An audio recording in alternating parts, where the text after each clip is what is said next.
16వ శాసనసభకి ఏకగ్రీవంగా ఎన్నికైన సభాపతి శ్రీ చింతకాయల అయ్యన్న పాత్రుడు గారికి హృదయపూర్వక నమస్కారాలు, మీ శుభాకాంక్షలు.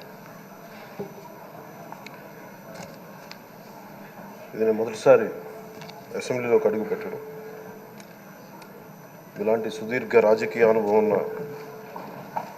దాదాపు 7 సార్లు ఎమ్మెల్యేగాను, ఒకసారి పార్లమెంట్లో అడుగుపెట్టిన మీకు, Panchayati Raj, technical education, forest, R&B అనేక మంత్రిత్వ శాఖల్ని సమర్థవంతంగా నిర్వహించిన మీకు ఈ సభాధ్యక్షుడు, ఈ స్పీకర్ స్థానంలో కూర్చోవడం నాకు చాలా ఆనందంగా ఉంది.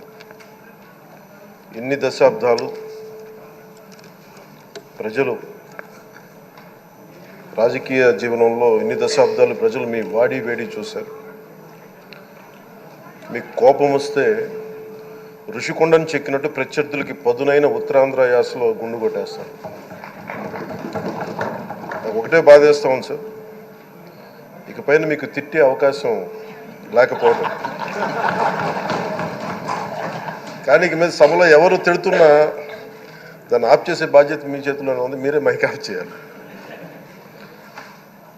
అంటే మా చిన్నప్పుడు నేను చూసేవాడు, ఒకసారి అల్లరి చేసే అబ్బాయిని క్లాస్ లీడర్ చేసేవాడు చిన్నప్పుడు మా స్కూల్లో. కానీ ఇన్నాళ్ళు ప్రజలు మీ వాడి వేడి పలుకులు, మీ ఘాటైన వాగ్దాటి చూశారు. ఈ రోజు నుంచి రాష్ట్ర ప్రజలు మీ హుందాతనం చూస్తారు. డిబేట్స్ వెనకాల దాక్కుని సంస్కారహీనమైన భాషల్ని, భావాలని రకరకాల మాధ్యాల్లో విరజిమ్ముతూ ఉంటారు. దాని నియంత్రణ మీ ఆధ్వర్యంలో ఇక్కడి నుంచే మొదలవ్వాలి. ఇందాక సభానాయకులు, గౌరవ ముఖ్యమంత్రి శ్రీ చంద్రబాబు నాయుడు గారు చెప్తారు, ఆడబిడ్డలు ఏ విధంగా నలిగిపోయారు ఈ రాష్ట్రంలో గత 5 సంవత్సరాల్లో. చిన్న లేదు, పెద్ద లేదు, ఎవరని లేదు.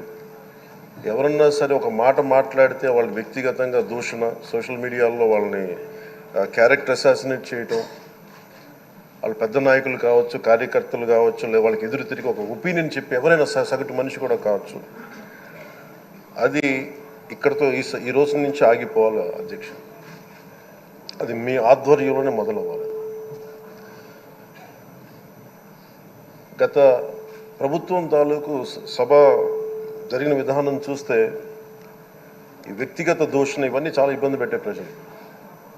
ఈ రోజున వాళ్ళకి 11 సీట్లకు పరిమితం అయ్యారు, ఈరోజు లేరు, ధైర్యం లేదు వాళ్ళకి. విజయాన్ని తీసుకోగలిగారు కానీ ఓటమి కూడా ధైర్యంగా కూర్చుకునే వాళ్ళకి స్థాయి లేదు, వాళ్ళకి పారిపోయారు ఇక్కడి నుంచి.